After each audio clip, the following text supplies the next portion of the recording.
कळीमध्ये ते लहान लहान कीटक असतात, ते थ्रिप्स त्याला म्हणते ते. मग ते फळाला आपण डाग पडते त्याच्यावर. उत्पादन एकरी चांगलं निघतं की एकरी 7 टन तर निघतोय माल, 7-8 टन. लाख खर्च होतो एकरी आणि तिप्पट नफा म्हणजे उत्पादन. बरोबर. एकंदरीत डाळिंबाचं पीक किती दिवसांनी येतं? 7 महिने लागते पूर्ण. कमी खर्चात जास्त नफा मिळवायचा असं प्रत्येक शेतकऱ्याचं स्वप्न असतं. प्रत्येक शेतकऱ्याला असं वाटतं की मी कमी खर्चात कोणतं उत्पादन घ्यावं. आणि त्यानंतर महाराष्ट्रातील शेतकऱ्यांपुढं फळबागांबाबतीत जर विचार करायचा झाला तर प्रमुख डाळिंब पीक याची मोठ्या प्रमाणात ओळख आहे.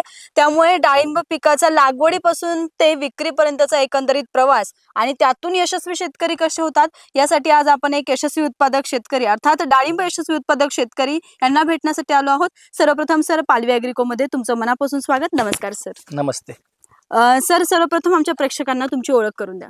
दीपक तुकाराम मोहिते, गाव टणू, तालुका इंदापूर, जिल्हा पुणे. बरोबर. तर सर, एकंदरीत तुम्ही आता हे डाळिंबाचा जो काही बाग आहे, एकंदरीत डाळिंबाची शेती तुम्ही किती वर्षांपासून करतात? एक 4 वर्ष झाली डाळिंबा शेती करतोय. 4 वर्ष झाले. त्याच्या अगोदर पपई केळी होती. बर. आता 4 वर्षापासून तुम्ही कंटिन्यू डाळिंबाची शेती करताय. याचं प्रमुख कारण काय असावं सर? डाळिंबा जरा जास्त नफा मिळतोय. बरोबर. मग हे मी आता जे सूत्र सुरुवातीला बोलले की कमी खर्चात जास्त नफा मिळतो, हे खर्च कमी नाही, खर्च आहे पण पैसे जास्त, नफा दुप्पट मिळतो. दुप्पट तिप्पट मिळतोय. कारण डाळिंब पिकाची बऱ्यापैकी म्हणजे कोरडवाहू याच्यात पण डाळिंब पीक घेतला तर असं मोठ्या प्रमाणात म्हटलं जातं. सर, एकंदरीत आपली जी काही डाळिंब शेती आहे ती किती एकर मध्ये सध्या लागवड आहे? 2.5 एकरामध्ये आहे. आणि कोणतं वाणाचं डाळिंब आपण वापरलंय? साधा भागवा.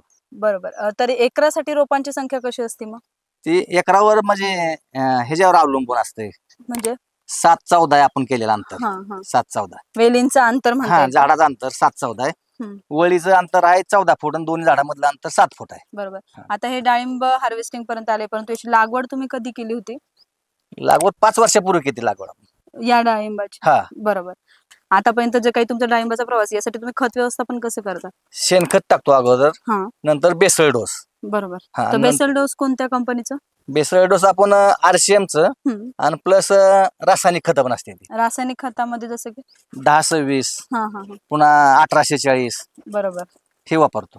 सर, आपण आता बोलले की आपण RCMचं बेसल डोस किंवा RCMच्या खतांचा वापर करतात. बरोबर. तर एकंदरीत याचा अनुभव कसा आहे सर, आमच्या प्रेक्षकांना सांगा. ह्याच्या अगोदर 15 वर्षापासून अनुभव आहे RCMचा. अगोदर ऊस होता, केळी. मग नेमकं त्याचे फायदे काय आहेत? नाही, RCM खत चांगलाच आहे. चांगला म्हणजे एकंदरीत तुलनात्मक की नेमकं त्यामुळे तुम्हाला काय फरक जाणवला तुमच्या पिकामध्ये, उत्पन्नामध्ये? नाही, उत्पन्न फरक आहे. उत्पन्न दुप्पट होते. दुप्पट होतं. बरोबर. पण त्या खताचा आणि बेसल डोसचा वापर करण्यामध्ये मिक्स मध्ये वापरायचे. बेसल डोस मध्ये मिक्स वापरायचे RCMचं खत. बरोबर. सर, तुम्ही इथे ठिबक प्रणाली वापरता का? हा, ठिबक आहे. बर. एकंदरीत डाळिंबाचं पीक किती दिवसांनी येतो? 7 महिने लागते पूर्ण 7 महिन्याचं. ठीक आहे. डाळिंबावर जर समजा सर रोग, किडी वगैरे यावर व्यवस्थापन कसं करता तुम्ही? बऱ्या प्रमाणात रोग लागतात आणि रोग कोणकोणते लागतात ते पण जरा प्रेक्षकांना समजावून सांगा. नाही, थ्रिप्स आता कळी नाही ना दाखवायला. कळीमध्ये ते लहान लहान कीटक असतात. बरोबर. ती थ्रिप्स त्याला म्हणते ते. मग ते फळाला आपण डाग पडतात त्याच्यावर. मग ते लहानपणापासून औषध आहे. कळी निघाल्यापासून 5 दिवसाला औषध मारायला. कोणतं औषध मारतात त्यासाठी?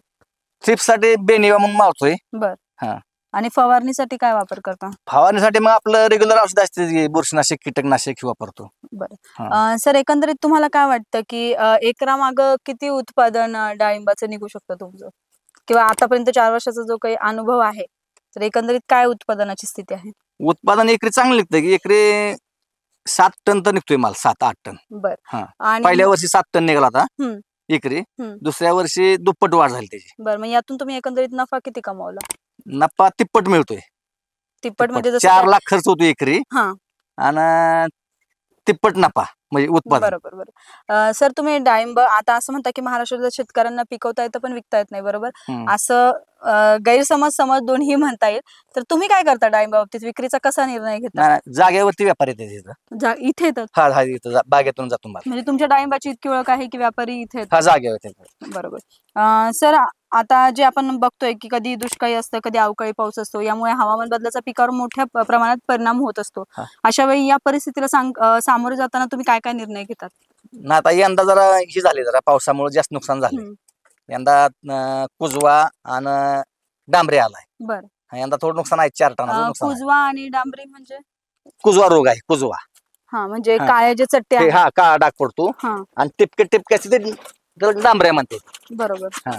मग किती असं. म्हणजे एका झाडावर एकदा लागलं की सगळ्यांनाच होतं का कसं? नाही तसं नाही होत. औषधाने कव्हर होतं पण ते पावसामुळे झालं असतं. बरं, मग अशा वेळी तुम्ही या संकटांना सामोरं जाण्यासाठी काय करतात? काय औषध फवारण्या वाढवाय दुसरं काहीच करायला नाही. बरोबर. सर, आपण माल घेतोय किंवा आपण त्यासाठी इतकी मेहनत करतोय, आसपास 7-8 महिन्याचा काळ जातो, या सर्व गोष्टींमध्ये कधी कधी बाजारभाव हे पण मूळ कारण ठरतं की बाजारात आवक वाढली तर बाजाराचे भाव घसरतात, आवक कमी झाली की भाव वाढतात. आणि त्याच पद्धतीने पाण्याची देखील उपलब्धता, तर पाण्याची उपलब्धता आणि बाजारभाव या दोन्ही गोष्टींचा तुम्ही समतोल कसा राखता? नाही पाणी भरपूर आहे आमच्याकडं. बरं, पाण्यासाठी म्हणजे नेमकं काय आहे? विहिरांना मोटर आहे विहिरीत. बर, हा तर मग म्हणजे पाणी तुम्हाला पाण्यासाठी अवलंबून राहावं लागत नाही? नाही पाणी आहे.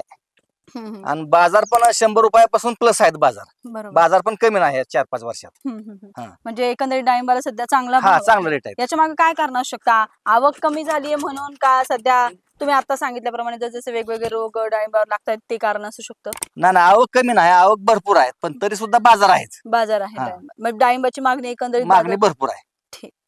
सर, आमच्या प्रेक्षकांपैकी असेही काही नवीन उत्पादक, डाळिंब उत्पादक शेतकरी आहे किंवा ते नसतीलही पण त्यांचा भविष्यात विचार आहे की आपण देखील डाळिंबाची शेती करून चांगला नफा कमवावा, तर त्या शेतकऱ्यांना तुम्ही काय सल्ला देताल? नाही पण शेतकरी धाडस करत नाही लावायचं. तर मग ते धाडस खर्च जास्त होतोय, खर्च जास्त आहे. एकरी 4 लाख खर्च येतो यार. तर मग फुल त्यांना लागल्यापासून निघतो. मग त्यांनी ते धाडस कसं करावं, का ते त्या बाबतीत त्यांनी निर्णय कसा घ्यावा? तुम्हाला काय वाटतं? तुम्ही कसा निर्णय घेतला? आम्ही घेतला निर्णय पण त्याचं स्वातंत्र्य आहे ना, त्यांनी धाडस करायचं की नाही करायचं. जर धाडस केलं तर निश्चितच आपण चांगला नफावर मग सांगता येत नाही शेवटपर्यंत, असं आहे त्याचं पण. मग तुम्हाला कसा इतका विश्वास नाही निर्माण? आपण पहिल्यापासून धाडसी निर्णय घेतोय आतापर्यंत. म्हणजे तुमचं असं म्हणणं आहे की प्रत्येक शेतकऱ्याने धाडसी असायला? निर्णय घेतलंच पाहिजे. बरोबर. सर, आजची तरुण पिढी बाबतीत एक प्रश्न आवर्जून विचारावा असं वाटतो. सर, आजच्या तरुण पिढीला शेतीकडे वळण्यात फार त्यांचा नकारात्मक परिणाम दिसून येतोय. अशा वेळी तुम्ही त्या तरुण पिढीला काय सल्ला देताल? त्यांनी शेतीकडे वळावं का? शेतीकडे वळावं पण त्यात काम केलं पाहिजे, पूर्ण वेळ त्याला दिला पाहिजे. 10 तास तर कमीत कमी दिलं पाहिजे बरोबर दिवसाचं. नक्कीच सर, तुम्हाला भेटून खूप छान वाटलं सर. तुम्ही आज एक यशस्वी डाळिंब उत्पादक शेतकरी म्हणून तुमची आज इथे ओळख आहे सर. त्यामुळे तुम्हाला भेटून आम्हाला पालवी ॲग्रिकोतर्फे सर्वप्रथम तुमचे मनापासून आभार आणि अभिनंदन सर. तुम्हाला पुढील वाटचालीसाठी देखील नक्की पालवी ॲग्रिकोकडून शुभेच्छा सर. आता सरांनी सांगितलंय की आपण डाळिंब उत्पादक शेतकरी म्हणून जेव्हा त्यांची भूमिका विचारली तेव्हा सर बोलले की आपण कुठलाही निर्णय घेताना सर्वात महत्वाचं धाडसी निर्णय घेणं हा खूप महत्वाचा आहे. खर्चही वाढू शकतो, अनेक हवामानाच्या संकटांचा सामना देखील करावा लागू शकतो, पण प्रत्येक गोष्टीसाठी आपल्यात धाडस असणं मात्र आवश्यक आहे. तेव्हाच निश्चित आपण चांगलं उत्पादन आणि त्यातून चांगलं यश मिळवू शकतो. बाकी असं डाळिंबा बाबतीत अजूनही तुमच्या मनात काही छोटे मोठे प्रश्न असतील तर तुमच्या प्रत्येक प्रश्नाचे उत्तर आम्ही कमेंटच्या माध्यमातून नक्कीच देण्याचा प्रयत्न करू. त्याआधी तुम्हाला एक महत्त्वपूर्ण काम करायचंय, ते म्हणजे आपल्या चॅनलला सबस्क्राईब करायचंय आणि हो, हा सरांचा व्हिडिओ जास्तीत जास्त शेतकऱ्यांपर्यंत पोहोचवायचा आहे. अर्थात ज्यांना डाळिंबाची शेती करायची आहे त्यांच्यासाठी नक्कीच फायदेशीर ठरेल. तुर्तास इथेच थांबूया. सर, तुम्हाला भेटून खूप छान वाटलं. मनापासून धन्यवाद. आभार.